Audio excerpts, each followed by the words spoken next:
You can go home now. Today, there's a reunion with some old high school friends. At a classmate's request, I had reserved a private room in a luxury restaurant. We were all chatting amiably when suddenly, one classmate told me to leave. Just so you know, a high school dropout like you doesn't belong here. We just invited you out of pity. You're just an extra. Once you book the place, we don't need you. Oh, but you must pay your share of the bill. He waved me away, and admittedly, I was fuming. Even back in high school, this guy used to look down on me, but we were just kids then. But now, we are both adults, I see. He hasn't changed a bit since high school. Understood. Really? I can go home. I emphasize the really, just to be sure. He walks past me without a care. I said you should leave. Man, you really are an idiot. I got it. As he told me, I decided to leave midway. I don't care what happens next. I quickly left the place. Then, a few minutes later, I received a tearful apology from him. My name is Kevin Smith. My parents run a ramen noodle restaurant, and my siblings and I grew up eating delicious ramen nearly every day. It's a well-established ramen noodle restaurant from my grandfather's time, popular with regulars and also getting plenty of exposure on blogs and social media, attracting a lot of young customers. I really love my parents' restaurant and my family. I wanted to take over this ramen noodle restaurant in the future. Not because I'm the eldest son, but because I genuinely care for this shop. With many competitors, I dreamed of studying business management in college and then learning the ropes from my dad.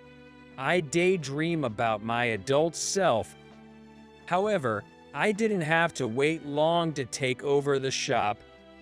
Just after I entered high school, my father's chronic illness worsened and he passed away.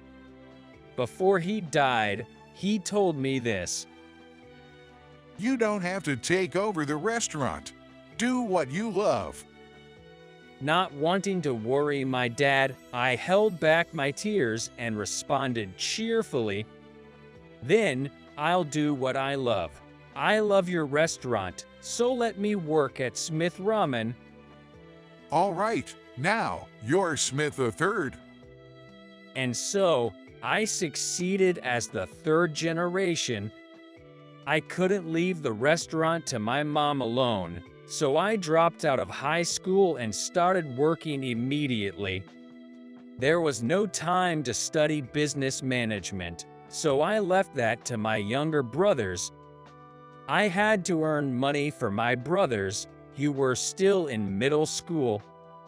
I repeatedly went through the notebook left by my father, which had the history and recipes of our ramens, and under my mom's guidance, I became the shop owner.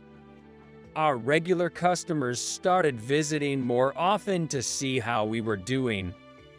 They brought gifts and shared cheerful stories to uplift us. It's all thanks to my parents' goodwill. I realized again that this restaurant is important not just to my family, but also to our customers. There were people who cared for the restaurant around me. Childhood friends from elementary and middle school, and former high school classmates who knew the reason I dropped out and came to check on me. Not only they brought gifts, they also spread the word about our shop, providing much support. Among everyone, the person who seemed to care the most about our family was a former classmate, Harriet Marino. I used to sit next to her until I dropped out from the high school, and we had plenty of conversations. When my dad passed away and I had to help with the restaurant, she looked incredibly distressed. Apparently, Harriet's father had also passed away when she was very young, so she understood well how tough it was. With her charming face and personality, she was popular among both genders. She was kind to everyone without discrimination, and that kindness was extended to me. Since I started working at the restaurant, she would occasionally check up on us and even looked after my younger siblings. And this continued even after she became a college student. Attending a nearby college, she still used to visit our restaurant after her classes or part-time jobs, often bringing her friends along. She had become quite friendly with the other customers and was somewhat of a popular person at this ramen restaurant. That day too, Harriet came to eat ramen. She brought along another guy. Hey Kevin, it's been a while. Looking closely at the face of the person talking to me, he was also a former classmate. However, I can't remember his name. We didn't interact each other. When I told him how much I like your restaurant, Morgan here said he wanted to come too. Then I reminded him, yes, he is Morgan Jones.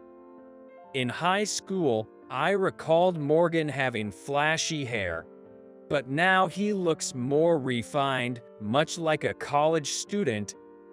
My mom suggested the counter seats at the back so that we could catch up, being classmates and all. I took their orders and chopped green onions while talking to them. Are you guys at the same college? No, I moved to the neighboring state. The college he mentioned, even I know, is renowned and top-ranked college, especially in science. Well, Morgan, you must be really smart. While I was impressed Morgan, he smirked and crossed his arms. Well, I plan to work for a chemical company in the future. It's unfortunate for you, Kevin, having to quit high school and not being able to attend college. I'm enjoying my life in my own way. Really? You would have wanted to go to college, right? It's quite something to work in a ramen restaurant for the sake of the family. I mean, it's a ramen restaurant. You know, it won't be profitable and it's dirty. Working for low wages from morning till night, getting covered in oil. I would never want to do that. Stop it, Morgan. Until Harriet intervened, Morgan's words stabbed at me relentlessly. I did regret not being able to attend college, but this is the path I chose.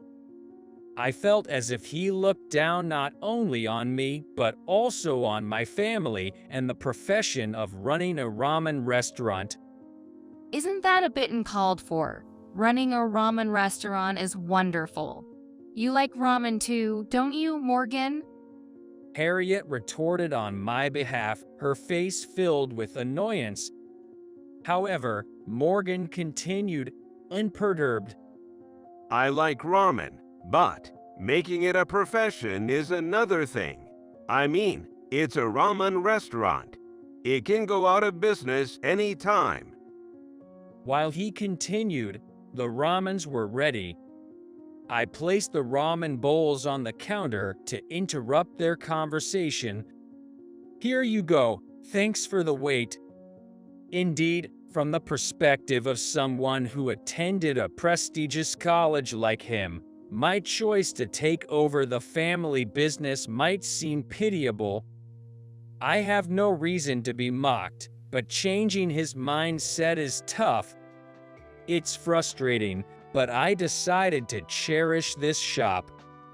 If people think it's unstable, I'll make it so big that there won't be any need for such concerns.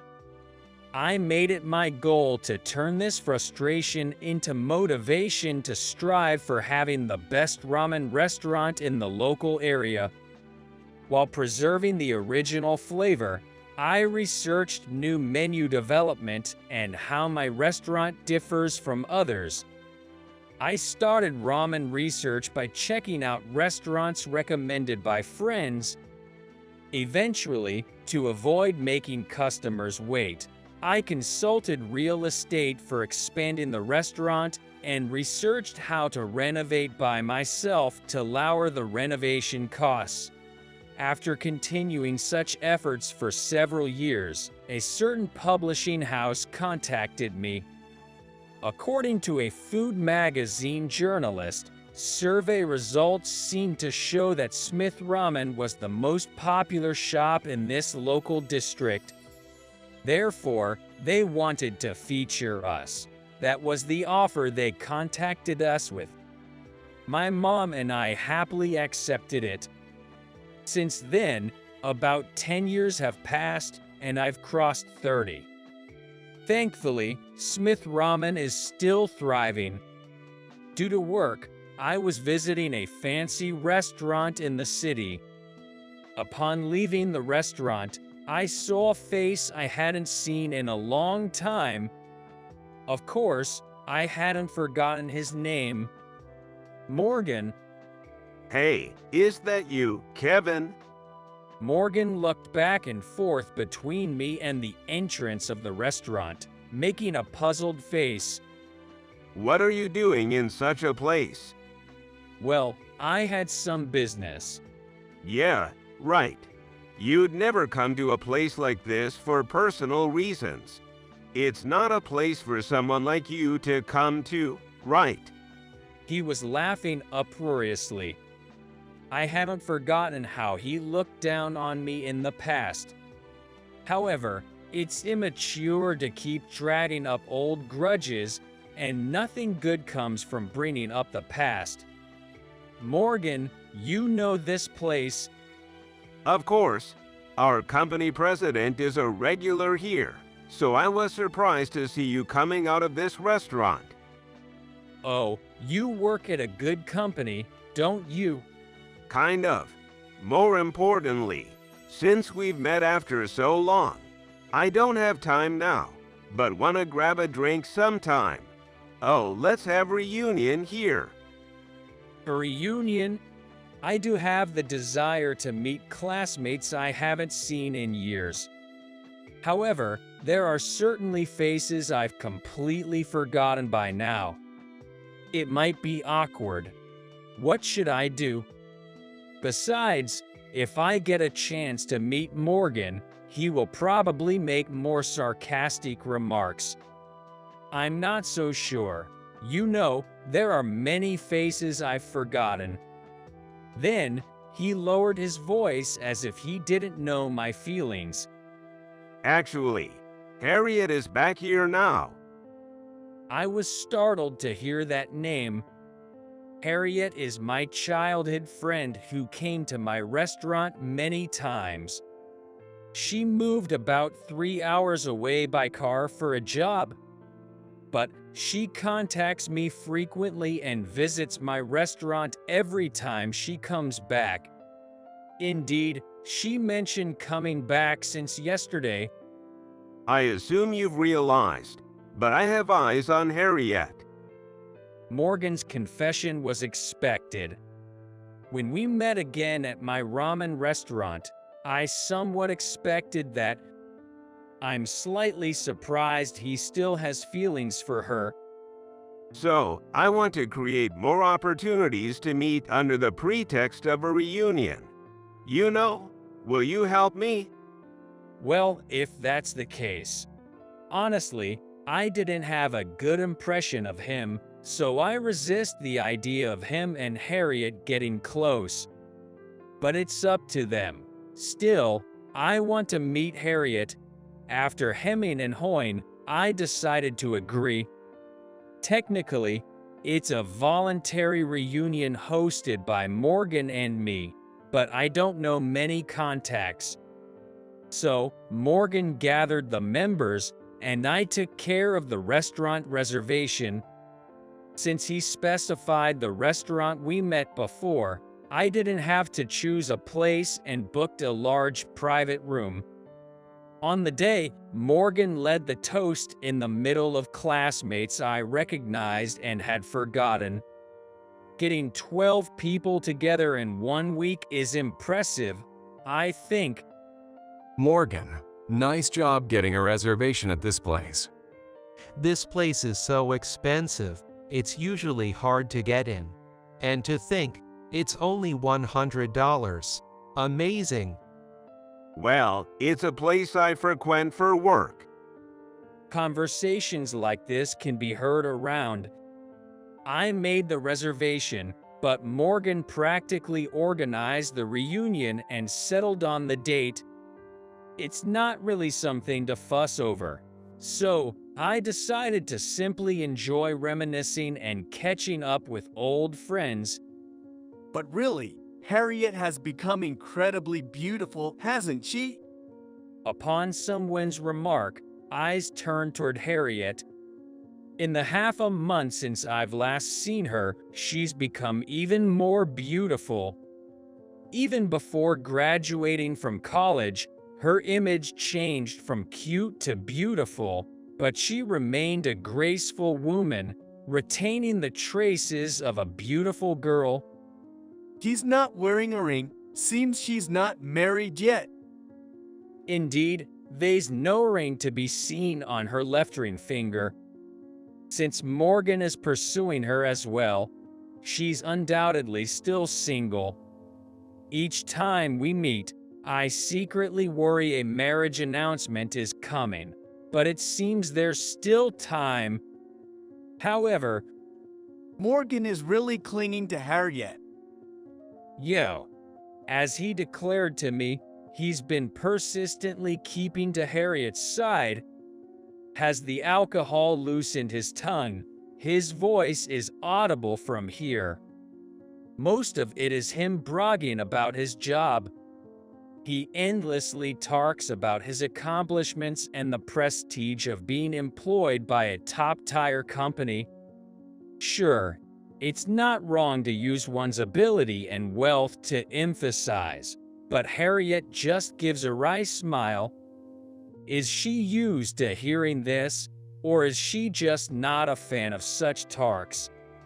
Even so, she keeps responding to him, and an encouraged Morgan continues on.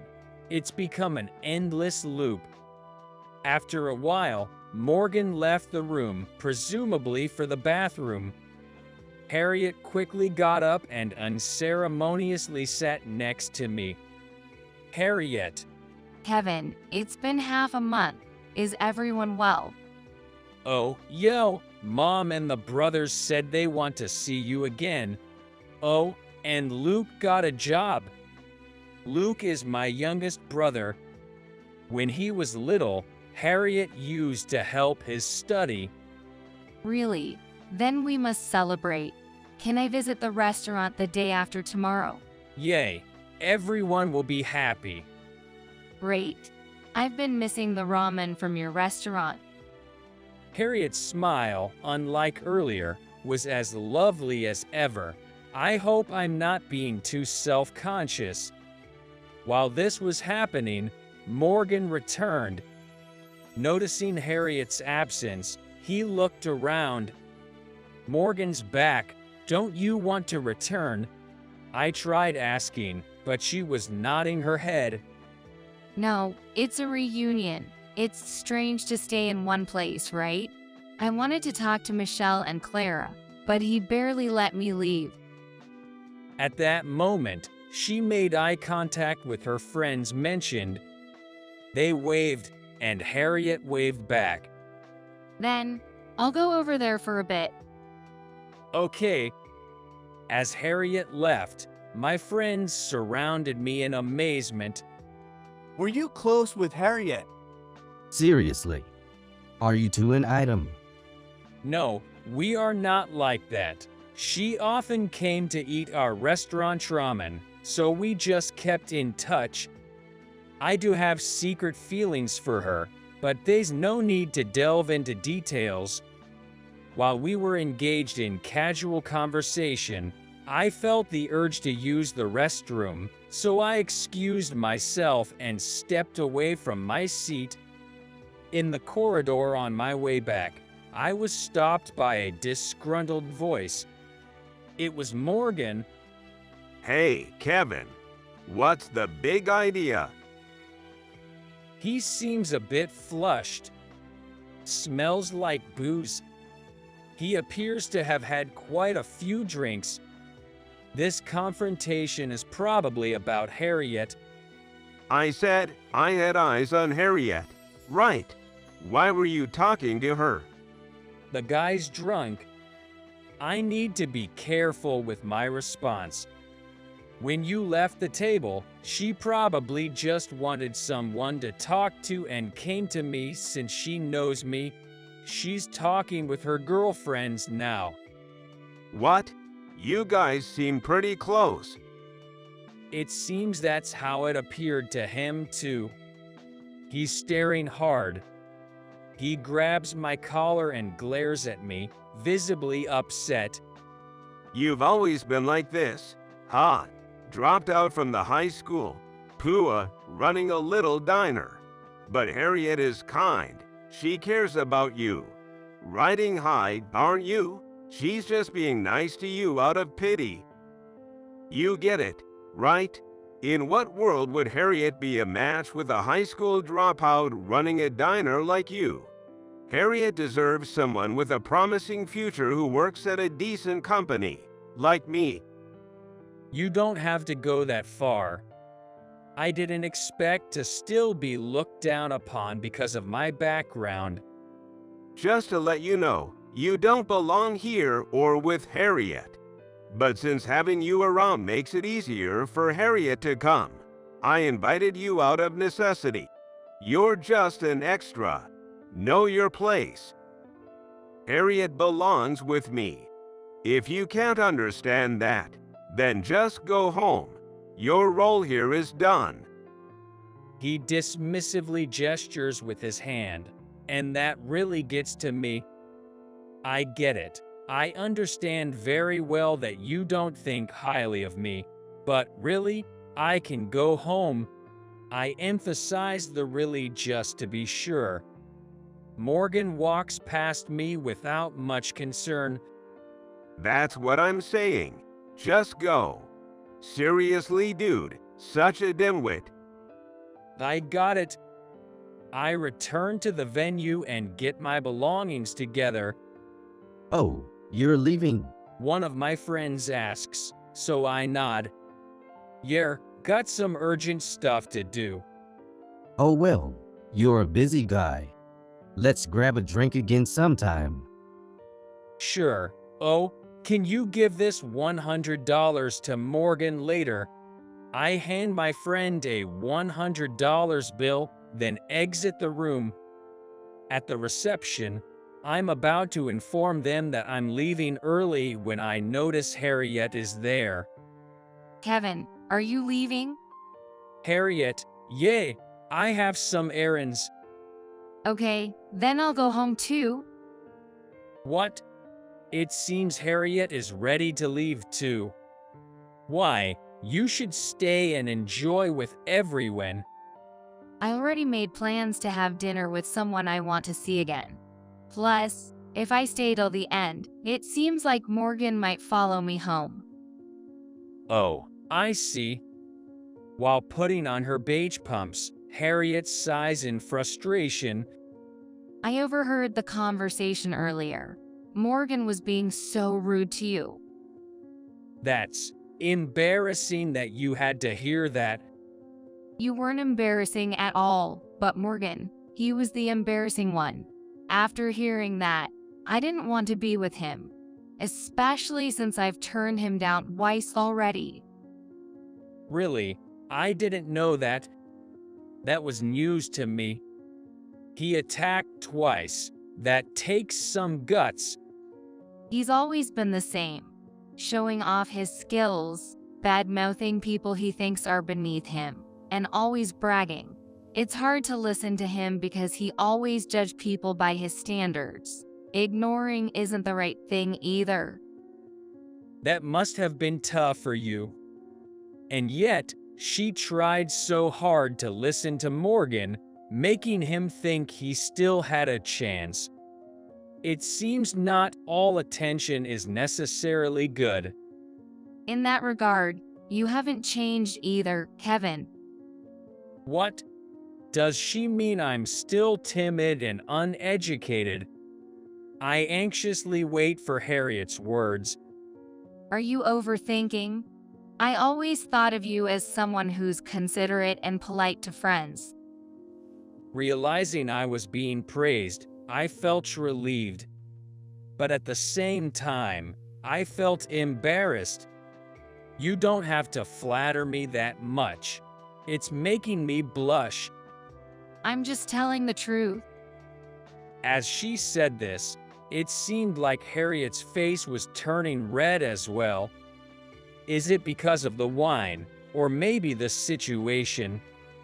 Normally, I would have complimented her back, but I'm not used to this kind of atmosphere, so the only thing I know is to lighten the mood. I won't give you anything special even if you flatter me. Maybe just a free topping coupon for a next time. Wow, that's amazing. As we were chatting and laughing on our way home, my cell phone rang. It's from Morgan. Maybe he dialed by mistake. He said to leave, and now he's calling. Just hearing Morgan's name made Harriet seem displeased. However, I had an idea about the call. When I answered, a trembling voice of Morgan called out, Kevin, please, come back. I'm already at the station. I'll pay for your cab fare. But you told me to leave, right? 'Cause the restaurant staff said without you, the bill would be $5,000. Harriet heard the voice through the phone. With widened eyes, she seemed to understand after a moment. That's your restaurant, huh? Yes, I own that restaurant. I had arranged with the restaurant for a special friend's rate of $100 per person, but without me there, the standard rate is $500 per person.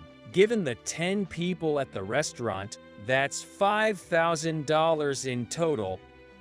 Since everyone agreed on $100, the remaining $4,100 would probably fall on Morgan. You can afford $4,100, right, Morgan? What are you talking about? You reserve it for $100 each, right? When I explained that I was the owner, the phone got even louder. That's a scam. No, you said leave. Right, I even asked if you were sure. I tried to explain, but you went back to the room quickly. Wait, there's no way a high school dropout like you owns this place. Are you in cahoots with the restaurant to rip me off? Sorry, but it's true. After turning Smith's Ramen into the best ramen place in the district, a regular customer with connections in the Canada food industry helped me expand to Canada. Back when my dad was around, he used to joke about going international if the shop ever took off. But with the current state of the restaurant, it seemed possible, and I got the support to do it. I opened a restaurant in Canada and immersed myself in ramen making with the local staff. I kept researching to maintain the original Japanese flavor while also suiting Canadian tastes. Thanks to that, I managed to run a successful first tour in Canada, then the second, the third, and so on, expanding more and more while my siblings contributed greatly to the expansion in the US as well. They are learning about management and logistics for the sake of the restaurant too, and the whole family is working together to expand Smith's Ramen restaurant. Now, they are not just sticking to the ramen shop, but are also launching a food and beverage chain based on Smith's Ramen restaurant.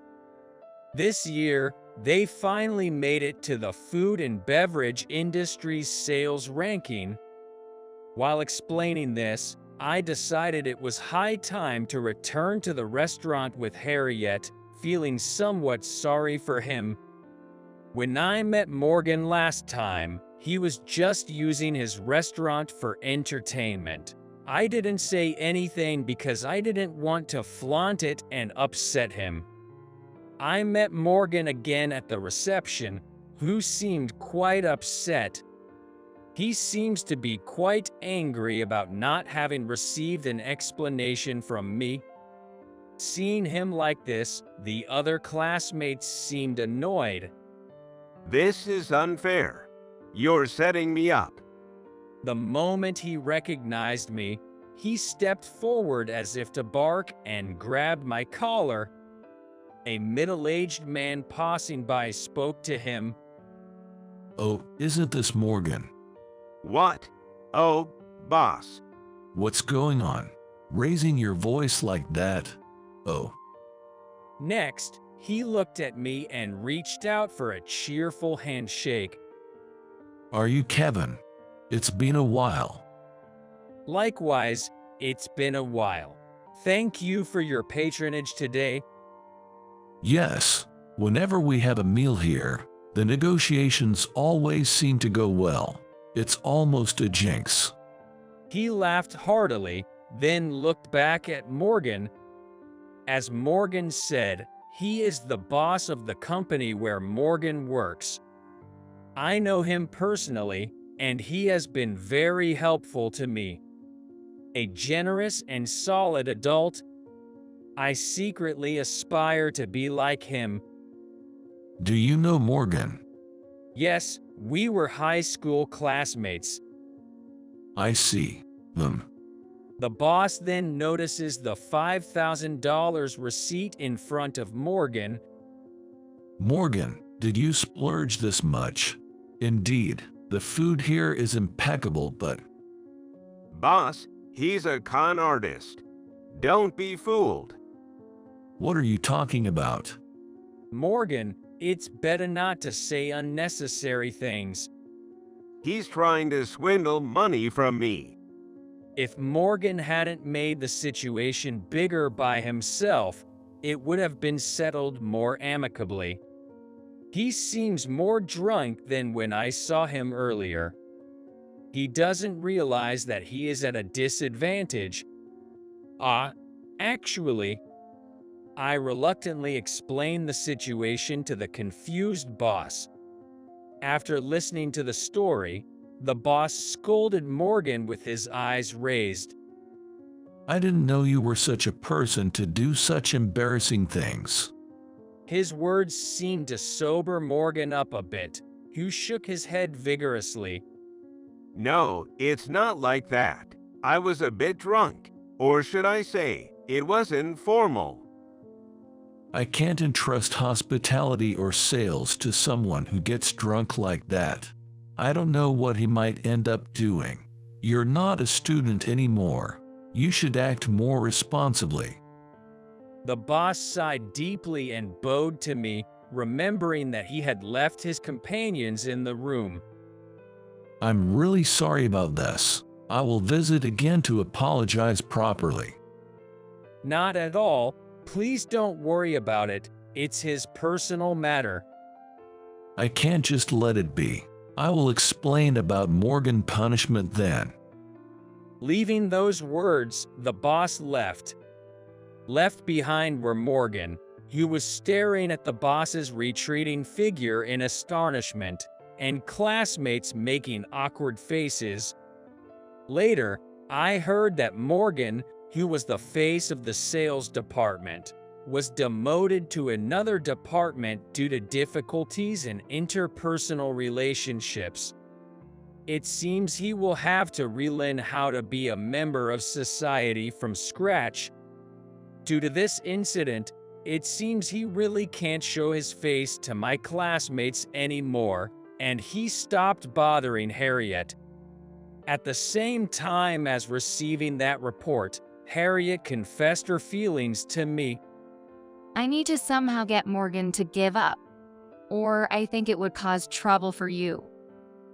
Harriet worried about me and my family. Apparently liked me since high school. Since high school, really? You didn't notice? If not, there's no way I would still be visiting the shop at this age. She was a bit astonished by my insensitivity, but she seemed to like even that part of me. I like that you stay sincere without being overly self-conscious, whether you're dealing with me, Morgan, or any customer. But, well, I would be happy if you treat me a bit more special from now on. I can't help but be pleased to hear such things. My mom, with whom I've had a long-standing relationship, and my brothers, they all congratulated me with open arms when they heard the report. Currently, Harriet, no, my girlfriend is working as a PR for a candy manufacturer, and she said she wants to learn some skills to further promote my shop. For that purpose, she seems to be learning various promotional methods for eateries now. I also have to work hard for her, who cares so much about the shop. Truly, my life makes you realize the importance of human connections. The fact that my mom and I could continue the shop, that it became famous, that we could expand it domestically and to Canada, and that it can be expected to grow even more. If you are sincere to people and your job, the results will surely follow. I want to continue valuing the people around me without becoming arrogant. After waiting for quite some time, the front door finally opened. Michelle's mother stepped back behind her husband, who stood firmly in the doorway. After she opened the door, I straightened my back and greeted her parents. Nice to meet you. My name is Kevin Miller. Thank you for making time to meet me today. I heard you like pecan pie, so I brought some. I hope you like it. I handed over the gift bag. Michelle's father signaled his wife with a nod, and she took the bag from me and stepped back. The father remained standing firmly in the doorway, with no intention of inviting me in. He looked at me from head to toe, judging with a cold gaze. A poor guy in a cheap suit. Michelle rebutted her father's remark. Dad, isn't that a bit harsh? Kevin is sincere, kind, and a wonderful person. And he's dressed appropriately for a marriage proposal. Judging him as some poor guy in a cheap suit isn't fair. The suit I was wearing wasn't tailor-made, but rather off the shelf, so it didn't fit perfectly. However, I had chosen a black suit, a pristine white shirt, a subdued tie, and black leather shoes, so I'm sure I wasn't being disrespectful. It's okay, I reassured Michelle, and looked at her father. I apologize. I'll be more mindful next time. I didn't want to create any bad vibe at this point. After all, I came for their approval for our marriage. Dad, can we go inside now? Michelle was starting to take off her shoes. No, her father sternly replied. You, an overreaching poor man, should just leave. I won't hand my daughter to someone at the bottom of society. I had decided to be patient, no matter what was said, hoping to gain approval for our marriage. But his words made my blood boil. Excuse me, but isn't that a bit rude? I tried to object, but was interrupted. Your company is probably just some flimsy small business, right, with hardly any pay. Michelle will surely struggle if she marries you. Only someone in an elite position like me suits to marry her. Michelle raised her voice in defense. Dad, Kevin is. Enough. Be quiet. Whatever you say is pointless. I will never approve this marriage. It was clear to me that nothing would be heard at this point. I decided it was best to leave Michelle's home. I'm so sorry.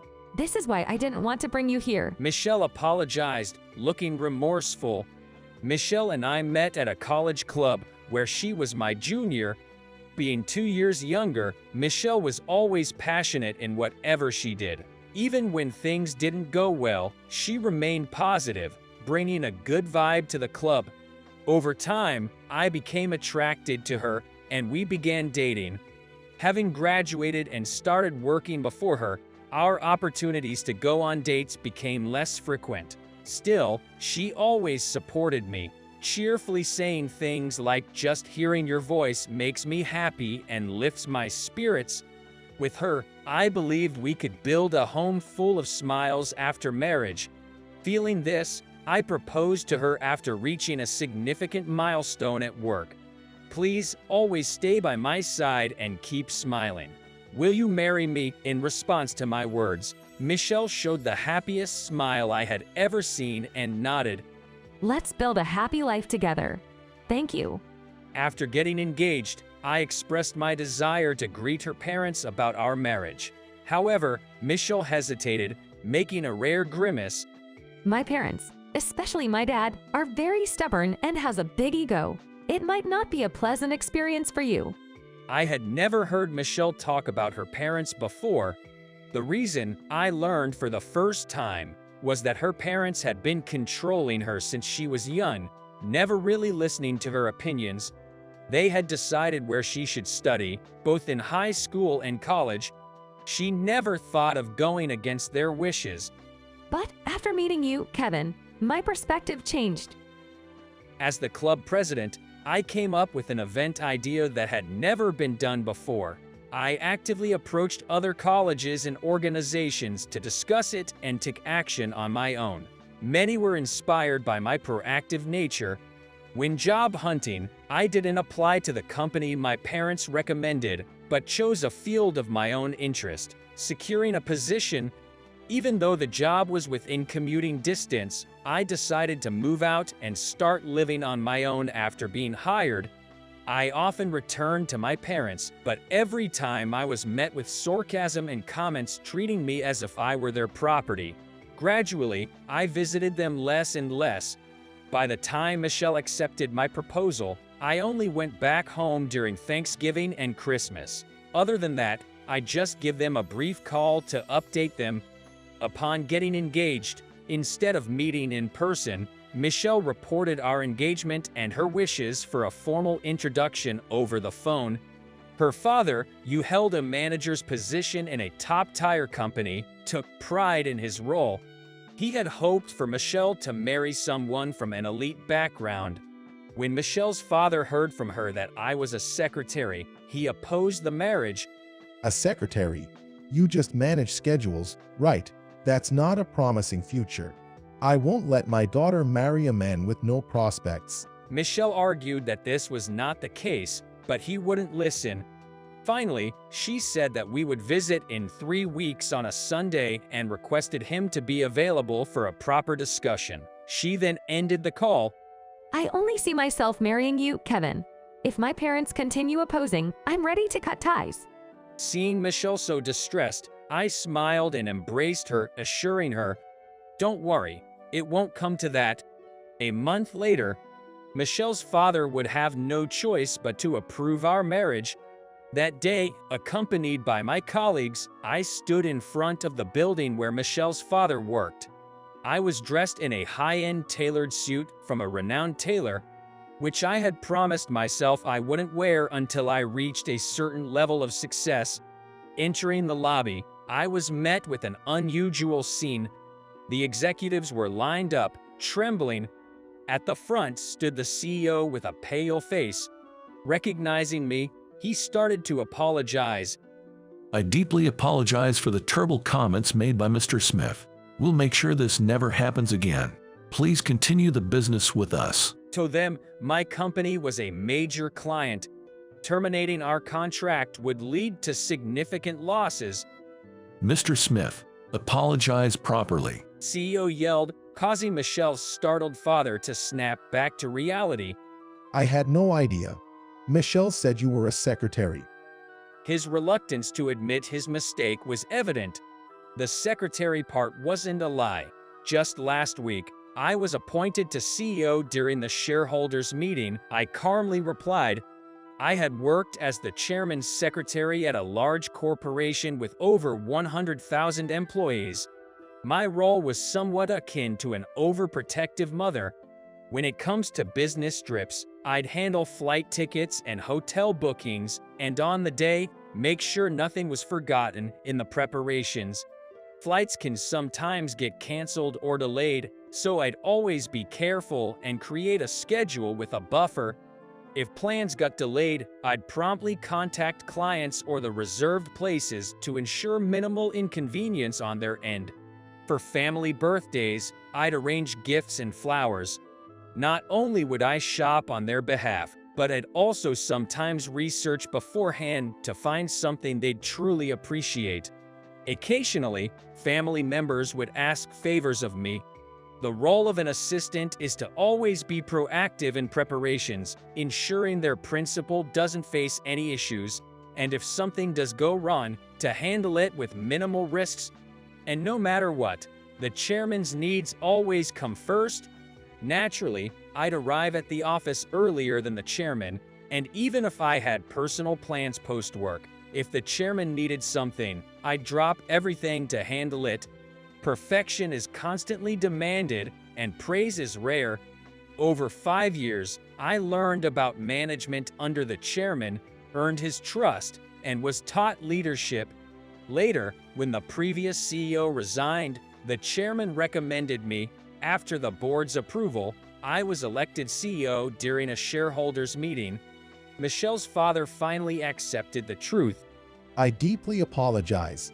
Please don't end our contract over my mistake. I'll face the consequences, but please spare the company.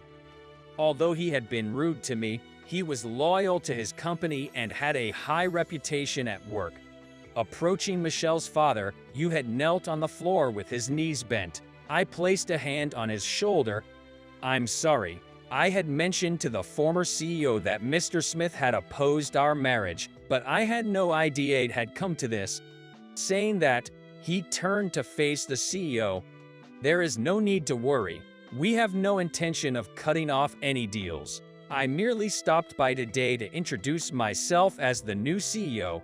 Hearing this, not just the CEO but all the executives breathed a sigh of relief. I visited Michelle's family again for a marriage introduction. This time, I was led not just to the entrance, but into the living room and took a seat facing the sofa. Michelle and I have been seriously dating since our college days 8 years ago. I proposed to her recently, and we both wish to build a happy home full of smiles. Would you kindly give your blessing for our marriage? Her father nodded, and in response, he said, Even after my rudeness the other day, you've come here so courteously. Thank you. I was prepared for a demotion or transfer, but I am deeply grateful you've been so considerate. Please, take good care of my daughter. Michelle, who had been tense, finally relaxed her face. Thank you, Dad. Michelle's mother took out a handkerchief and wiped away her tears. With that, we've received permission to marry. Thank you for all your help.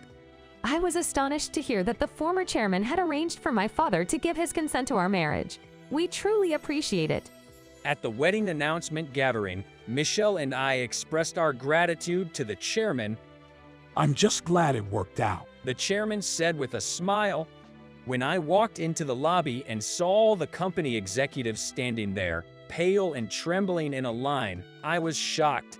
Hearing this, the chairman laughed mischievously.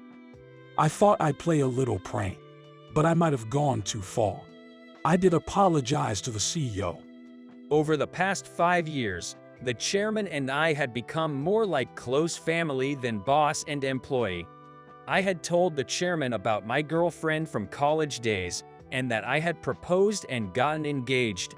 Not just that, but also that Michelle's father was a department head at a client company.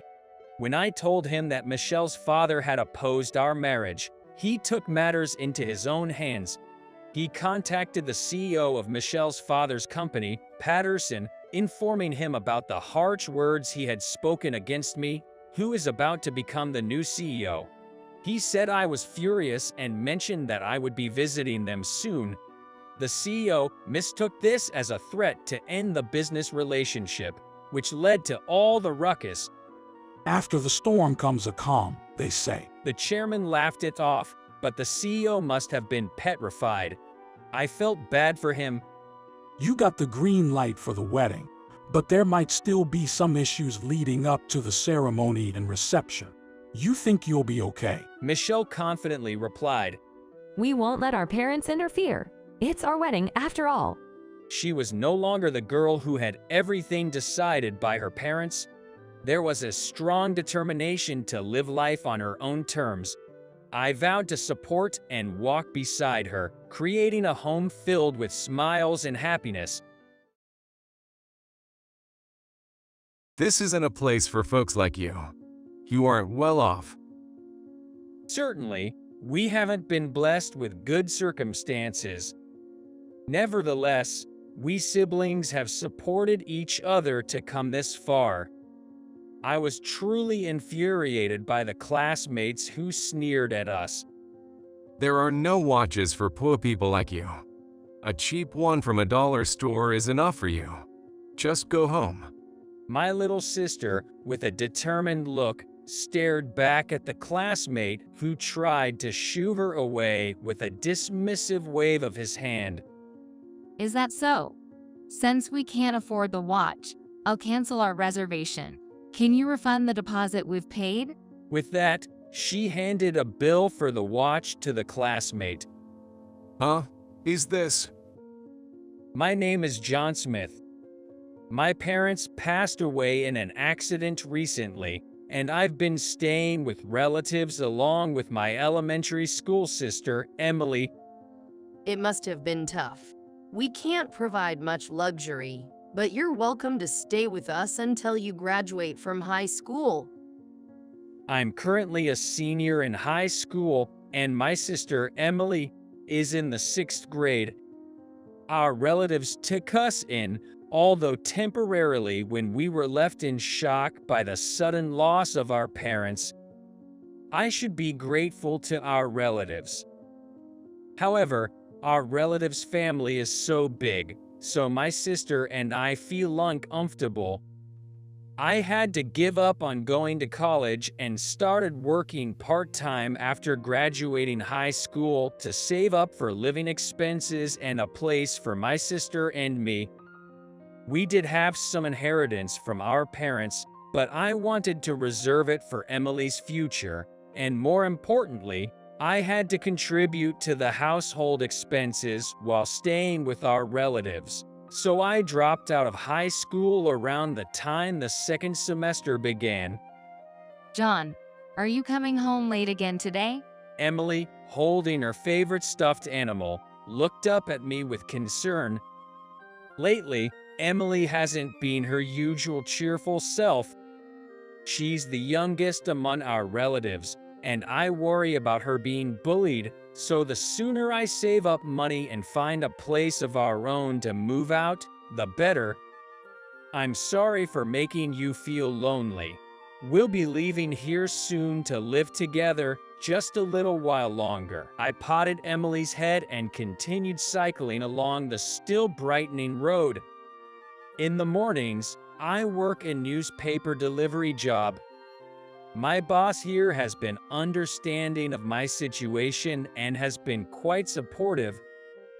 John, you're planning to start working without going to college, right? Yes, I've already dropped out of high school, so I'm waiting for my sister to graduate, and then we're considering moving. One day, after finishing the morning deliveries and returning to the office, my boss approached me. The location might not be ideal, but I might be able to arrange a job for you. Would you like to hear more about it? It turned out to be a factory owned by my boss's acquaintance, dealing with forestry-related work. The workplace was deep in the mountains, but they offered a nearby house as accommodation. Being a graduate only a junior high, it can be inconvenient to find a place to rent, you know. They also seem to be struggling with a shortage of workers because their employees are getting older. You have the physical strength, and you pick up tasks quickly. My boss was concerned about our situation and had reached out to a factory owned by his acquaintance that happened to be struggling with a labor shortage. Thank you so much. Both suggestions are a big help. In our rural hometown where we grew up, it was pretty challenging for high school dropouts like us to find both employment and a place to live, so this offer was greatly appreciated. A few days later, I accompanied my boss to the remote mountain factory to introduce myself, and on the way back, he showed me the house at the foot of the mountain that we could rent. It was a modest single-story house, surprisingly well maintained inside. The bathroom and toilet were clean. The house is a bit cramped, but it's enough for the two of us. I renovated the old mountain cabin for my daughter. She got a job in New York this spring, so it's vacant now, said the factory manager. The factory manager was a kind and easygoing person. Due to the moving and my sister's school arrangements, we planned to start working and move in as scheduled in May. However, during long breaks, I would stay in this house and work as a part-timer at the factory. With both our new home and job secured, I went to inform and thank my high school teacher, who had been worried about me dropping out to work. It might be challenging, but I hope you and your sister are doing well. Then, she gave me an expensive-looking pen as a parting gift, wrapped in a beautiful box. Thank you very much. It was a short time, but I appreciate everything you've done. I sincerely expressed my gratitude to my teacher and left the teacher's office. I ran into someone unpleasant unexpectedly. It was Kevin Johnson. He is the son of a local landlord. He was the typical spoiled, wealthy kid, always acting like he was better than everyone else. Oh, you are the poor John. I heard you dropped out of school. He sneered with a smirk as he approached me. You dropped out of school to work, right? It must be tough for poor folks like you. I know you are still living on your parents. This guy was always like this. Being the son of a local landowner, he was exceptionally wealthy among our classmates, and he always needed to assert dominance over someone, constantly belittling others. Of course, I was not exempt from his mockery. In this rural area, the student body remained relatively unchanged from elementary to high school. Therefore, with most of our classmates enduring his domineering behavior for 12 years, I was relieved to be free from his torment. During field trips, he would flaunt his luxurious clothes, shoes, and belongings with high-end brands, scrutinizing and mocking each person's belongings. Ew, your cloth is so low-end. Which brand is it? Poor thing. Why do commoner clothes have such misery? Can't afford better clothes, huh? When he said things like this, I couldn't help but hang my head in silence, unable to respond. Our long-awaited field trip would be spoiled. His habit of asserting dominance wasn't limited to field trips. It happened during school events and even in our daily school life. I'm superior in every way, and you guys are just bottom feeders. That was his constant mantra. When he sensed I might respond, he'd taunt me, "Hey, a poor guy like you shouldn't talk back to me. Poverty is contagious, you know, But today, he went further, saying, "I'm different from you, you know. After graduation, I'm buying a luxury condo in the city and heading to a renowned university." Despite thinking about what's so special about attending a well-known private university across the country, meeting him today would be the last time. "I see. That's impressive," was all I replied with, before quickly leaving the scene. Then, the new year arrived, and in May, my sister graduated from elementary school and would become a middle school student in August. "I appreciate your hospitality. From now on, my sister and I will make our own way in life." With that declaration, we left our relative's house and moved to our new home. Our belongings were surprisingly few. During the winter, I obtained a driver's license and purchased a used car for commuting. I worked diligently at the remote mountain factory every day. As a congratulatory gift for my sister's enrollment, I bought her a bicycle, and although our commutes to school and work were time-consuming, we managed to get by. I'm sorry, I know it's inconvenient with the school being so far away. Nat John, thank you for your hard work every day. I appreciate it. Fortunately, the factory's operating hours allowed us to finish before outside got dark due to its remote location. Although the mornings were early, we could still go shopping after work, prepare meals, and have dinner together every day. We made sure to share dinner and have some conversation. While there were many challenges, we managed to live relatively happily. Hey John, there's something I want to ask. Emily, with a serious expression, brought up the topic when she was about to enter high school. I want to go to college. She handed me a pamphlet, which turned out to be from a national university. I want to study marketing. I absolutely want to make life easier for you in the future, and I think I have potential with my current academic abilities. I see. Emily, do as you wish. I couldn't go to college, but I've been thinking that if you wanted to, I would support you. Yes, I had been working part-time and saving money even before dropping out of school in preparation for this moment.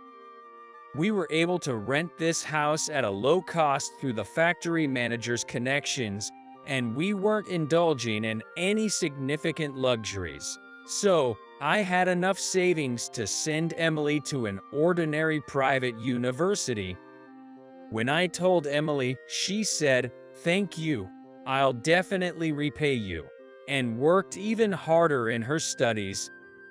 Emily was originally quite talented, and she consistently ranked at the top of her class for all 3 years of high school.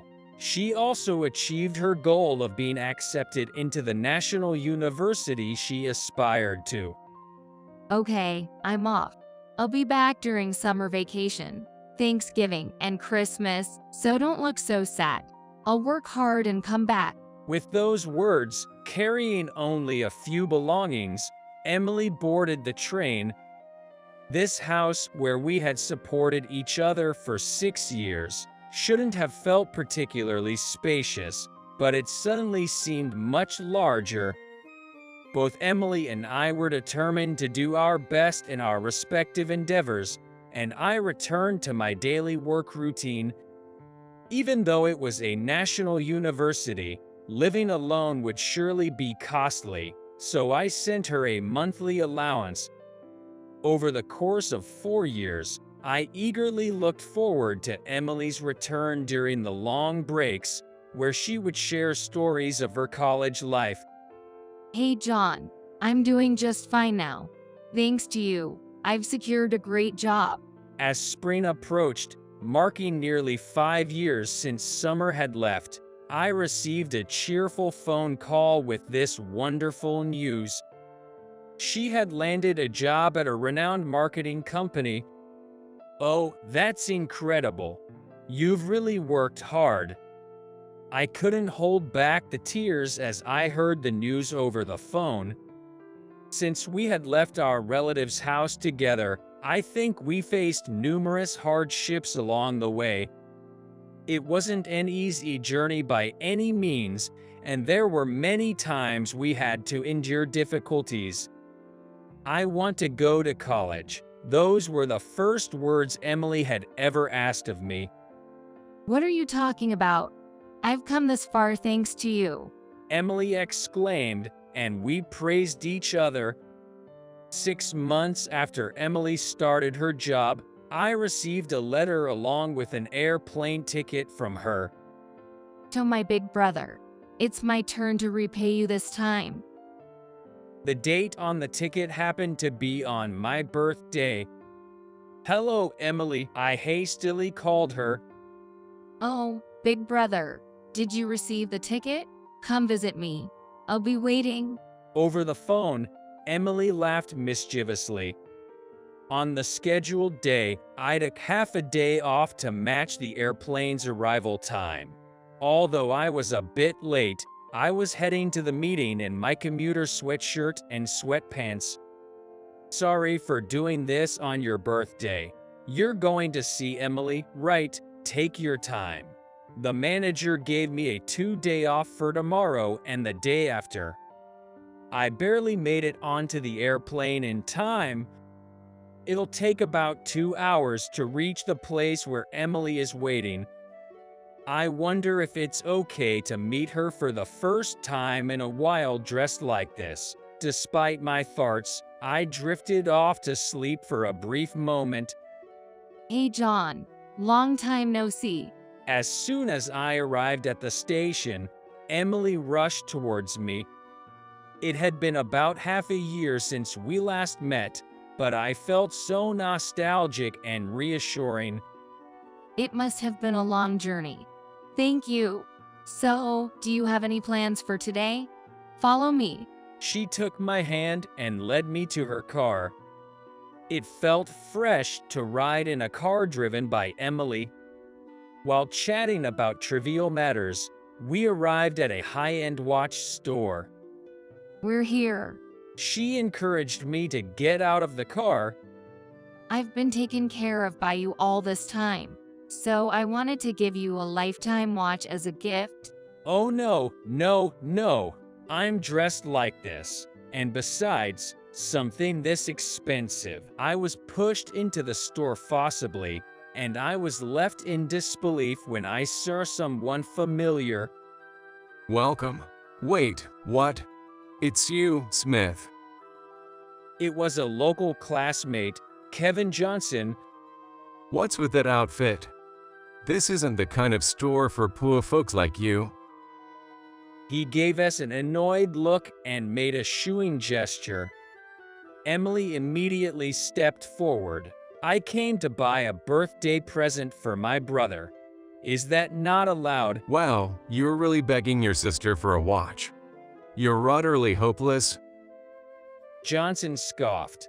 He then looked at me and continued, "How did a poor girl like you manage to buy a watch here? Did you sleep with an old man or do some sugar daddy gig to afford it for your beloved big brother?" Emily maintained a calm expression. Hey, what do you know about my sister? John is overprotective of the sister. And even the sister is the same. Willing to do sugar daddy gigs for John, huh? That's so gross. And you think a high school dropout and a poor guy like you can wear watches from this place? It's like casting pearls before swine. With these words, Kevin opened the door. Bottom feeders should just stick with a dollar shop crap watches. Go home already. With an exaggerated bow, he tried to shoo us out. Emily took a deep breath and spoke calmly. Understood. It seems this store doesn't have any watches that we can afford. Is that correct? Quietly, as if confirming, Emily asked, That's what I'm saying. So go home already. Johnson replied, sounding annoyed. Then Emily handed Kevin an envelope from her bag and smiled.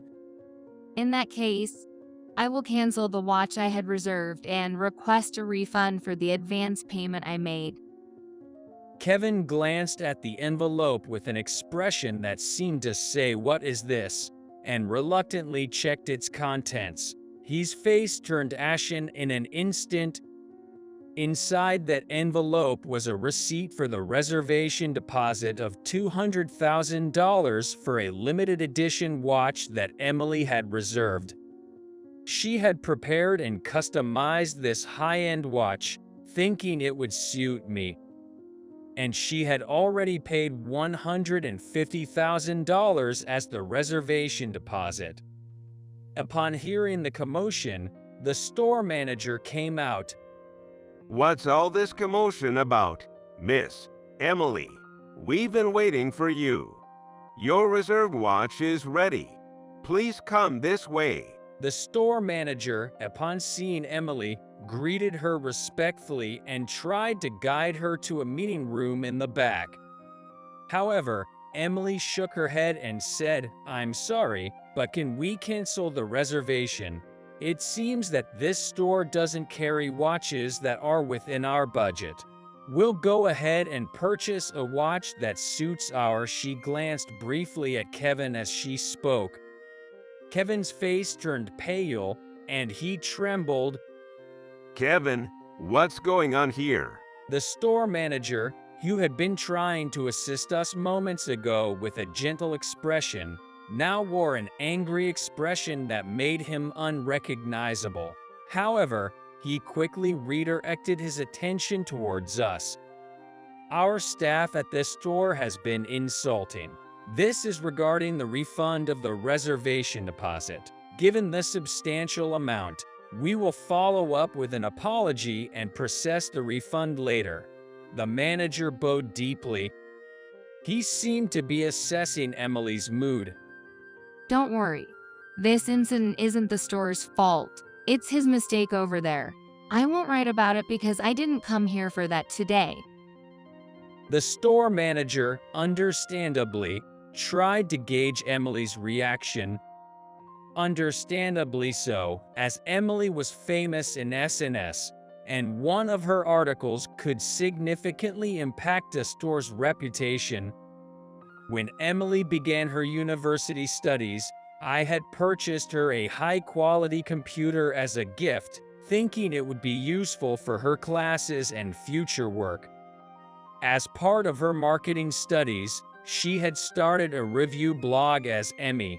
Her SNS provided honest and precise product recommendations, even if it meant giving a negative review, along with analytical insights and suggestions for improvement, which had proven to be quite influential. Nowadays, it's become a media read by over 1 million people each month, and it seems their advertising revenue sometimes exceeds $100,000. With this strength, Emily has landed a job at a major marketing company and is fully utilizing her skills. I'm sorry, John, for bringing you here like this. As they walked side by side, Emily appeared downcast. "It's not your fault, Emily, thanks." During a brief silence, they strolled through the city aimlessly. Soon, they stumbled upon an old shop. The building itself was aged but well-maintained, giving off the vibe of a traditional, time-honored establishment. "Hey, Emily, how about going in there?" Sure, but what kind of shop is it? Without knowing for sure, they approached the place, and it turned out to be a watch shop. Wow, it's so beautiful. In the back, an elderly man was working, and the watches displayed in the store were all finely crafted. Welcome to our clock store. All the clocks here are made by our master. And gentle-looking elderly lady as she approached us. Oh, those ones in the back. They're all so intricate and amazing. Emily, who had become completely engrossed in the clocks displayed in the store.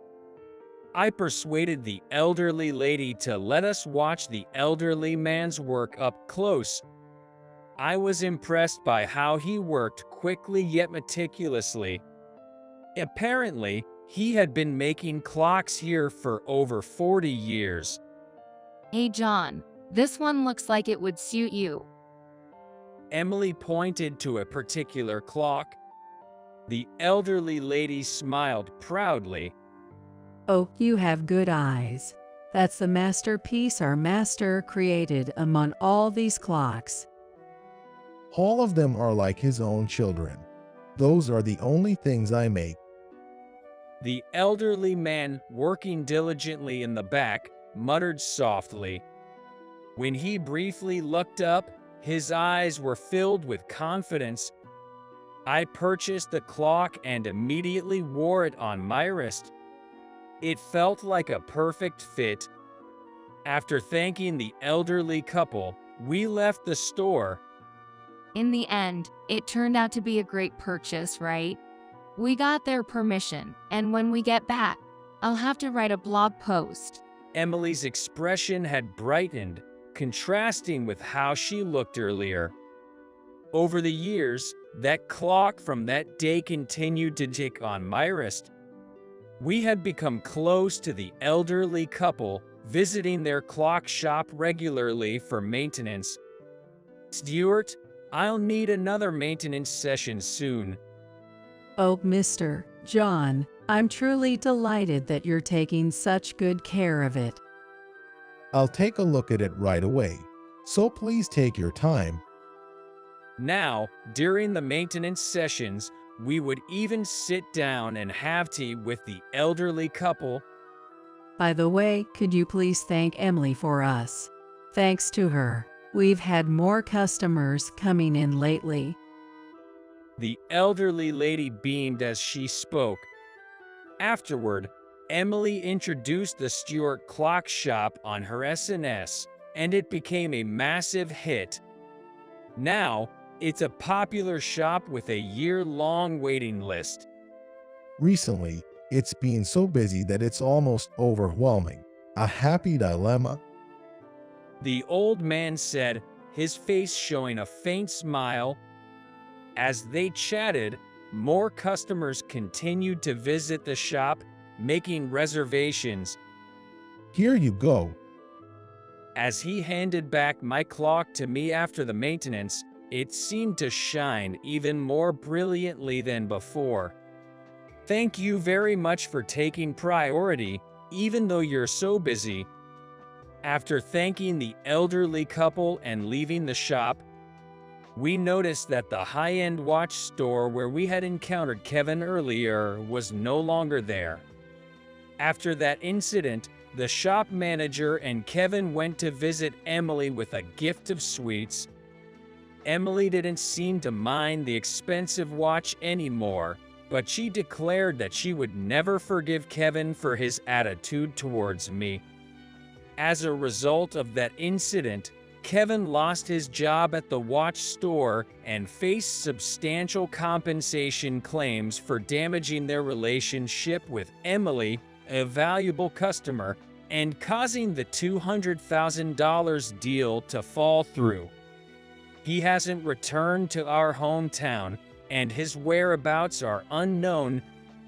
Rumor has it that he sought help from his parents regarding the compensation and, upon learning the circumstances, his parents were furious and disowned him. Before they knew it, both Emily and I got married, and I moved to New York City. The reason being, I am currently working as an apprentice at the Stuart Clock Shop, dedicating myself to the craft of clockmaking. After repeatedly going for maintenance, they asked me if you wanted to take over the business. At first, I declined, considering my obligations to the original factory. However, I couldn't resist the enthusiasm of the old lady. Most importantly, the opportunity to learn the skills from the elderly man was a big attraction for me. The factory manager also graciously supported me, and that brings us to today.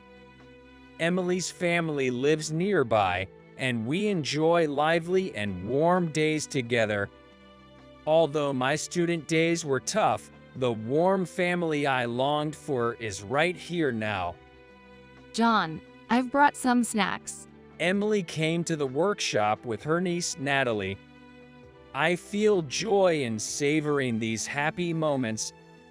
I wish for nothing more than these peaceful times to continue forever, and I'm determined to live today to the fullest. It's annoying when filthy and stinky folks gather in the park. It affects the reputation of the town. Homeless people should leave right now. The shouts of a man and a woman echoed, making me and my fellow homeless friends rush over. The man then kicked Tatsmith, exclaiming, "Scum of the society," causing the free lunch we had received to spill all over the ground. "How could you do that? Stop it." I stood in front of Smith, staring intently. Others around quickly picked up the scattered food and cleaned it up. We hold these food drives here with permission from the local authorities. We plan a schedule and make sure that we take our trash with us so that it will not bother any locals. You have no right to complain. The man spat on the ground. The very existence of these people is bothersome. Eating for free without working and just setting up beds wherever they please. I clenched my fist tightly. Without understanding anything about these people, you never know when you might lose your job, your home, your hope, and end up homeless. While lost in thought, the woman who had been hurling insults with the man stared at me in surprise. Wait, John. At her words, I finally looked at her properly, and I was taken aback. Catherine. It was my ex-girlfriend. I was what you'd call a high achiever. I went to prestigious schools, graduated from a top university, and landed a job at a listed apparel company. As I built my career, I felt the urge to challenge myself, so I started my own business. I launched an online apparel store, quickly growing my annual sales to $10 million. I was over the moon. That's when I met Catherine. We met at a party where CEOs and investors gathered. Enchanted by the beautiful and stylish Catherine, I, who had always been more into studies than dating, quickly fell for her. Looking back now, I realize Catherine was after my money, but back then, I was completely blinded by love. I spoiled her with meals at fancy restaurants and bought her luxury brand goods. Her happiness made me feel good. I decided to expand my business more for Catherine's sake. Around that time, a famous designer from the company I used to work had approached me about starting our own brand. I jumped on board and ordered the batch he suggested. I not only sold online but also opened stores in prime location in 3 major cities. But the clothes didn't sell. I ended up with a lot of unsold stock. Trying to sell like the big brands was a mistake. With huge debts, my company went bankrupt. All the stores closed. Catherine dumped me soon after. You know him? The man asked Catherine. Her face twisted in disgust as she looked at me with contempt. An ex-boyfriend. He used to be well off, buying me expensive bags, jewelry, and taking me to fancy dinners. But then his company went bankrupt, and he was in debt. Of course, I dumped him as soon as I found out. It was a right decision. Hearing this, the man smirked, saying, "For real," with a nasty grin. I was wondering what happened to you after the company went bankrupt. But you really hit rock bottom, didn't you? Catherine said, and the man burst into exaggerated laughter. They don't stop getting on my nerves. Catherine began to boast with a smug look on her face. Getting a meal at a soup kitchen. What a pathetic life. My husband earns $100,000 a year. Of course, I'm a full-time housewife. I occasionally have lunch at fancy restaurants with my friends and travel abroad during my husband's vacation. A man snorted dismissively. You, a bottom-feeding homeless, could never protect Catherine. Just eat your crummy food and envy us, the elite. I let out a long, deep sigh. I'm disgusted with myself. Hearing this, Catherine and the man burst into laughter. Knowing nothing about business, getting all excited over a little profit, and only thinking about taking money. I was deceived by such a pathetic woman. Catherine exclaimed with a shrill, "What did you say?" Shut up, you loser who can't even earn $100,000 a year. The man glared menacingly. Suddenly, the homeless who had been watching the scene erupted in laughter. What's so funny? Feeling mocked, Catherine got angry. A man named Aaron, who was with me, stepped forward. She's way off the mark. Then, Smith added, John earns $13 million a year. Hearing this, Catherine's eyes widened. Wait, you're not talking about revenue but a salary of $13 million. That's a lie, right? The man also looked shocked. That's gotta be a lie. You're just trying to get back at us for making fun of you, but we're not buying it. I calmly replied, It's not a lie. I once went bankrupt and was buried in debt, even becoming homeless. But now, I'm running a company again. I had lost a lot due to the bankruptcy and heavy debt. Not just my company and money. The designers who were going to launch our brand left me, and all the employees quit. Even CEOs and investors I had ties with distanced themselves from me. My own family cut ties, not wanting to be burdened. My girlfriend Catherine, whom I believed loved me, said, "They say when the money's gone, the love's gone. You're worthless without money," and brutally dumped me, making me lose trust in humanity. I sold off the company's building, stocks, my luxury condo, car, and all high-end brand items to repay the debt. All I had left was a little change. With nowhere to go, I sat on a park bench near where my company used to be and drank. It was winter. As it got darker, it became colder, and snow began to fall. I wouldn't mind dying here now. It doesn't matter even if anything happens to someone like me. Feeling this way, a hand suddenly pulled me up. If you stay here, you'll freeze to death. A scruffy bearded homeless man stood before me. That was Aaron.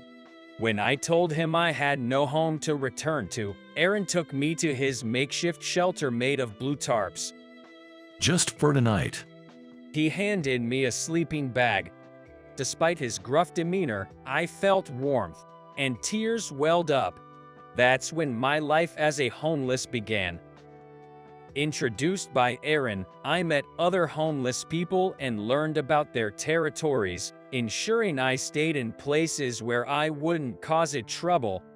Without a cell phone, information was shared through word of mouth. I'd go to places that has soup kitchens to get my meal for the day. I was taught where to sell collected cardboard and recyclables. Being young and strong, I began doing daily wage labor and earned more cash than others. With that money, I'd buy extra bread and meals to share with everyone. When I thought I had nothing left, I found joy in doing something for others. One day, Aaron said to me, John, quit being homeless. I was taken aback by his sudden words, but Aaron continued, Your eyes still shine. Being homeless is for those like me who see no hope in the future. You haven't given up on life yet. Get out of this lifestyle. When I first became homeless, I was in despair, thinking that as long as I lived through the day, that was good enough. But gradually, I felt a growing belief that I could still do something, that I could still make a difference in the future. I quickly sought help from a self-reliance support center. I got a place in a public housing unit, securing an address. After that, I found a job. It's a factory line worker position, but it's a big step. Working tirelessly, holding multiple jobs, and saving up, I started a business again. Just like last time, it's in apparel, but this time it's only online sales. For teens, 20s, 30s, I set up separate sites for each age group, researching and stocking the clothes and accessories they want the most and selling them. The big difference from before is that I now limit the quantities. This way, I don't end up with huge stockpiles and I can restock popular items. Sales steadily increased, and with it, my income. But I didn't want to live a lavish lifestyle like before. I kept my distance from those who were after my money or status. Being homeless, you sometimes get looked down upon or get insulted. But on the other hand, there are people who give me food or speak kind words to me. Interacting with such people, I somehow got a sense of what intentions they had in approaching me. That's why I vowed to cherish those who were kind to me when I was down. Never forget the kindness I received.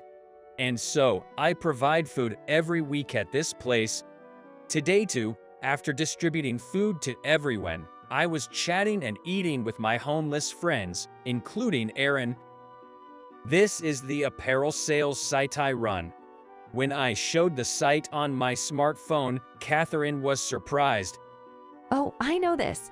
They post trendy clothes quickly and at affordable prices, and you can return or exchange for free. The man turned pale and muttered, Wait, so the $13 million annual income is real? Catherine's attitude changed instantly. Come on, lend me some money out of the kindness from when we dated. Lucas recently said I spend too much and doesn't give me money. She flirted with me, trying to get close, and I felt a chill. She was just bragging about her husband's annual income of $100,000. But when she found out about John's $13 million annual income, her attitude changed completely. Women are scary, aren't they? The homeless around laughed, and Catherine's face turned bright red. Fine. My husband will earn so much that you guys can't laugh at him. Catherine, embarrassed, quickly left with her husband. Later, I married Emily, who had been supporting me as a clerk since I started the company. Emily, being in charge of accounting, is strict with household finances and hates wasteful spending. At her suggestion, we now collect unused clothes during our weekly food distribution and distribute them to the homeless and low-income families. In my apparel business, I was troubled by the large amount of clothes thrown away due to fashion trends and was considering how to make effective use of them. A few years later, I was at the soup kitchen, providing food with Emily and our 2-year-old son, Oliver. Everyone here feels like family to me, and it's reassuring to see them well every week. But Aaron was not here.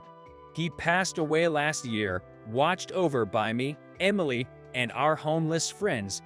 Since Aaron had no relatives, I took care of his remains and held a funeral. Eat up. At my clumsy son's words, everyone's faces lit up with smiles. Then, my eyes darted to the back of the line, and I was taken aback. It was because Catherine and her husband were standing there.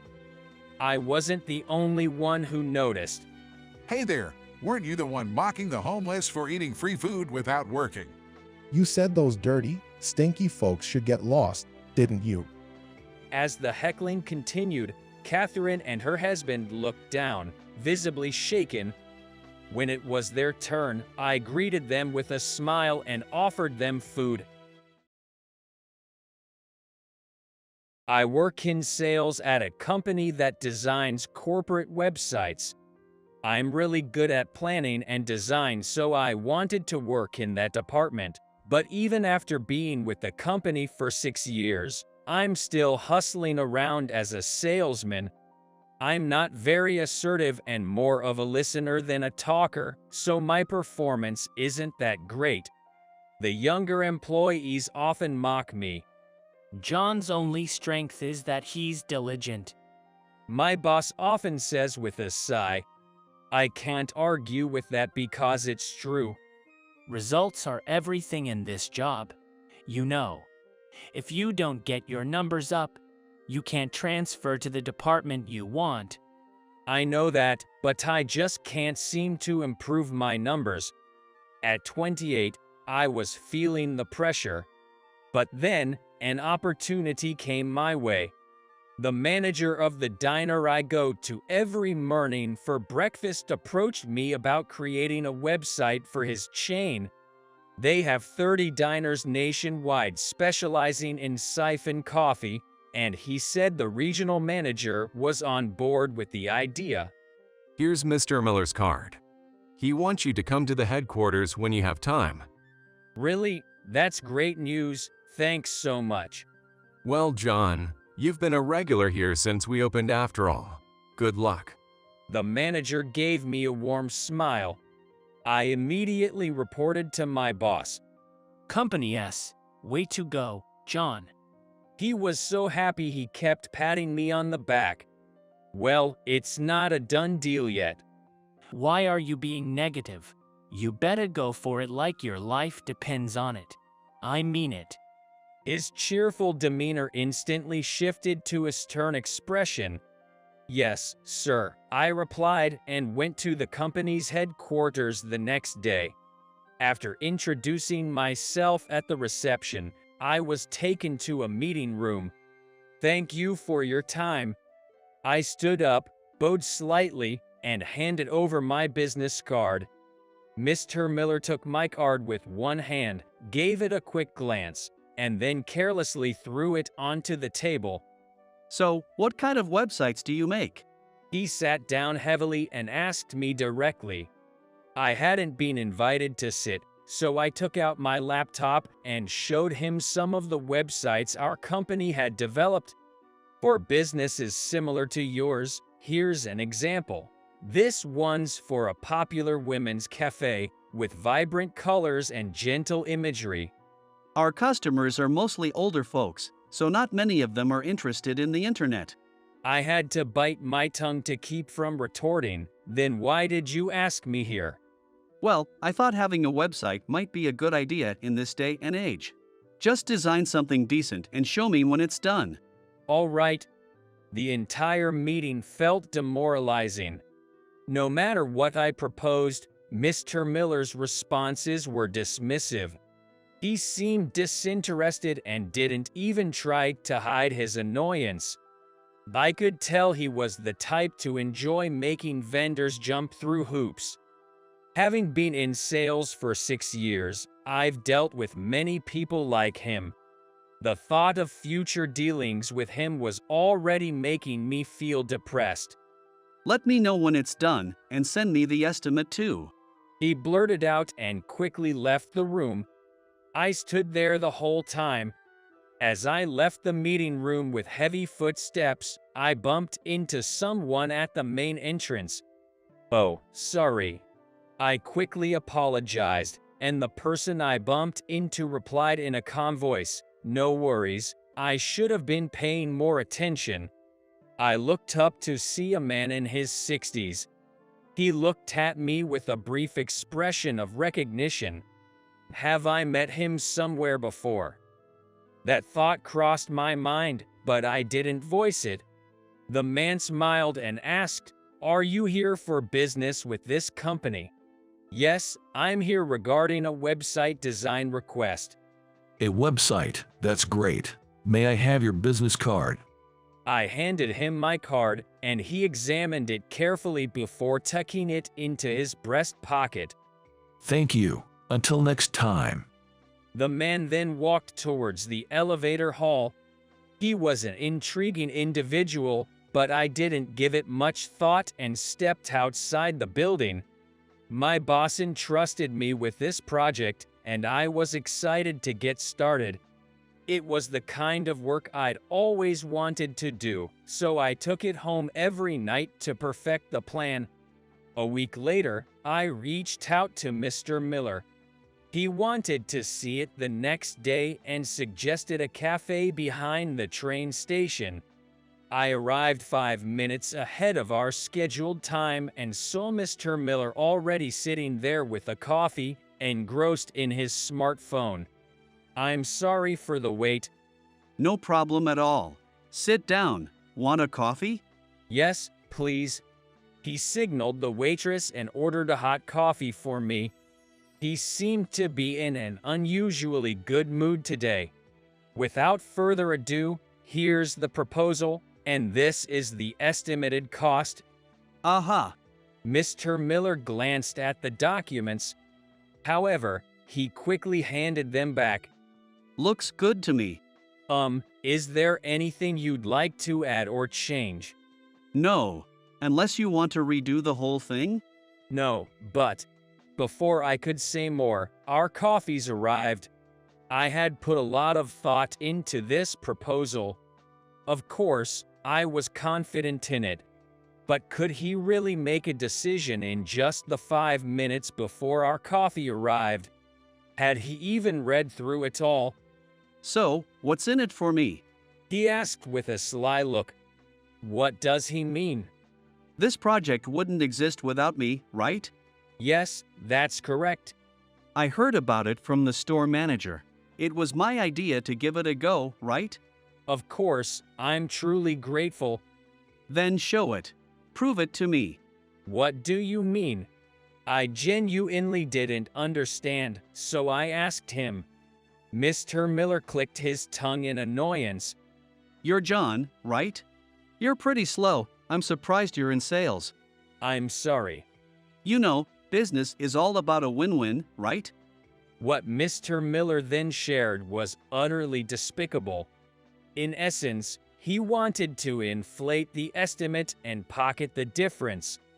A silent anger started to build up inside me. You can't seriously expect me to do that, can you? Ha, well then, guess we're not doing business.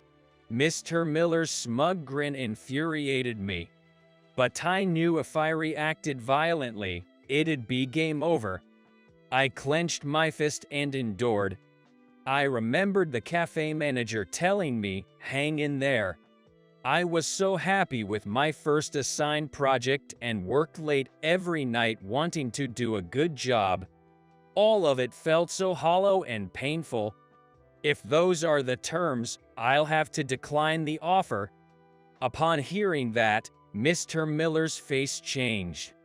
You being a manager just proves Company S isn't all that. Excuse me. As I was about to get up, Mr. Miller yelled, "How dare you?" and splashed his half-finished iced coffee all over me, soaking me from head to chest. Other customers looked on in shock. Just then, a man sitting behind Mr. Miller stood up and came to his side. To everyone's surprise, the man quietly poured his iced tea all over Mr. Miller's head. Mr. Miller looked up in shock, his face turning pale. Boss. The man who was addressed as the boss looked at me. It was the same guy I'd bumped into at Company S's headquarters. I'm truly sorry for my employees' rude behavior. The boss deeply bowed to me. Stunned, I just nodded. Miller, I'm ashamed to have employed someone like you. Cold anger permeates the quiet voice. Mr. Miller, with tears in his eyes, tried to say something but was sharply interrupted by the boss. Shut up. I'll decide your punishment later. Now get out of my sight. Mr. Miller, on the verge of tears, tried to retort, but gave up and quickly ran off from the cafe. The boss, now introducing himself as Mr. Smith, suggested I change into some spare clothes he had and asked if I could accompany him to the headquarters. As soon as he said that, the boss pulled my arm. As he did, I was picked up by the president's car parked outside and led to the president's office at the head office. I'm sorry for only having my spare clothes. I'll get you a new one later. No, not at all, thank you. I was overwhelmed with regret when I was handed a high-end shirt that I could see. Sitting face to face, Mr. Smith began to speak. I had heard rumors about Miller, and today, seeing it firsthand, I was overwhelmed with shame. Why were you at that cafe? Some coworkers mentioned Miller would usually meet up there for kickbacks. I knew he had a meeting with you today, so I got there early and waited incognito. I see.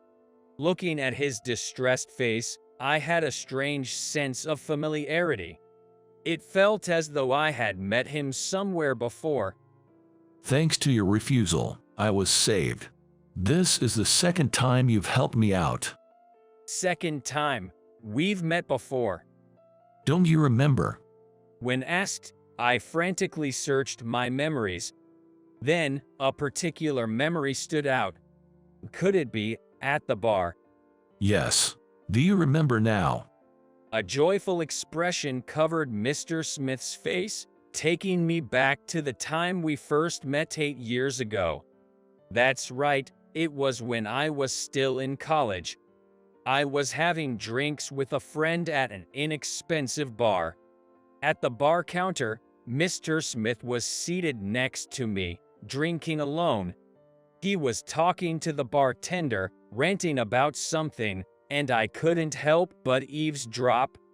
Looks like he began his own business after quitting his job. This led to his wife, who was against it, moving back to her parents' home with their young daughter. Tell me, barkeep, why are women so timid? She said I would fail before I even tried. He downed his drink in one gulp and said, "Another round," pushing his empty glass towards the bartender. You had a great position at a big company. Seems like a waste to let that go. Even you were saying that. It's just a general observation. The bartender tried to calm him down, but Mr. Smith seemed disheartened. The reason I was intrigued by this stranger was because he reminded me of my own father. My dad also quit his job to open a diner. He suddenly left his job when I was just 6 years old. When my mom found out, she was furious and took me back to her childhood home. My parents ended up getting a divorce. Now, my dad's diner is a popular spot in the local area. I still meet my dad occasionally, but my mom has refused to see him. However, I knew she always regretted the divorce. Mr. Smith's life mirrored my father's. That's why I was so drawn into his story. After a couple more hours, Mr. Smith got really drunk and passed out on the bar counter. I told my friend to go on ahead and waited for Mr. Smith to wake up. As the bartender started closing, I tried to wake him. When I tried to wake him up, he sleepily opened his eyes. He muttered something and slowly opened his eyes, looking disoriented. "Excuse me, can I still place an order?" I asked the bartender and ordered a rice porridge. In a few minutes, a steaming bowl was placed in front of me. The tantalizing aroma stirred my hunger after all the drinking. I served some into a bowl and gently placed it in front of Mr. Smith. "Here, have some. Let's eat together." Huh? He looked puzzled. This young man waited for you to wake up. The bartender chimed in. Mr. Smith repeatedly thanked me, bowing his head. "Come on, let's eat." We both ate the rice porridge in silence. It was so comforting after all the drinking. Thank you, that was really kind. He said with gratitude. But why do you do all this for me? I shared the story about my dad. Tears welled up in Mr. Smith's eyes as he listened. "I might be overstepping, but please go back to your wife. I don't want her to have regrets like my mother." Tears ran down his cheeks, and he nodded in agreement. I've never forgotten the taste of that porridge and your kindness. Thanks to you, I live happily surrounded by my wife and daughter. If it wasn't for you, I wouldn't be here today. Mr. Smith, Now the CEO stood up and deeply bowed his head. This unbelievable reunion left me in awe, staring at Mr. Smith. After that, Mr. Miller was let go. I was asked by Mr. Smith to work on Company S's website design. The final product was well received and got positive feedback from customers. Thanks to Mr. Smith's recommendations, I received numerous offers from various restaurants. I finally transitioned from sales to planning, doing the job I always wanted to do with great enthusiasm. One bowl of rice porridge connected me and Mr. Smith. Grateful for the miraculous bond and encounter, I live every day to the fullest.